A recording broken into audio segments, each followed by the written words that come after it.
আজ থেকে প্রায় 53 বছর পূর্বে 1971 সালের আজকের এই দিনে বাংলাদেশ নামের একটি স্বাধীন সার্বভৌম রাষ্ট্রের উৎপত্তি হয়।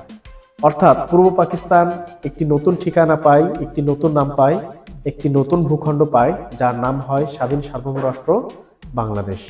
1971 সালের 16 ডিসেম্বর পাকিস্তানি হানাদার বাহিনীর জেনারেল আমির আবদুল্লাহ নিয়াজি 91,634 জন সেনাবাহিনীর সদস্য নিয়ে জগৎজিৎ সিং আরোরার কাছে আত্মসমর্পণের মাধ্যমে বাংলাদেশের আত্মপ্রকাশ ঘটে, অর্থাৎ স্বাধীন সার্বভৌম রাষ্ট্র বাংলাদেশের আত্মপ্রকাশ ঘটে। 1972 সালের 22শে জানুয়ারি একটি প্রজ্ঞাপনের মাধ্যমে 16 ডিসেম্বরকে বিজয় দিবস হিসাবে উদযাপনের জন্য প্রজ্ঞাপন জারি করা হয় এবং 1972 সালের 22শে জানুয়ারি ওই প্রজ্ঞাপনের মাধ্যমেই গত 53 বছর ধরে বাংলাদেশের বিজয় দিবস উদযাপিত হয়ে আসছে।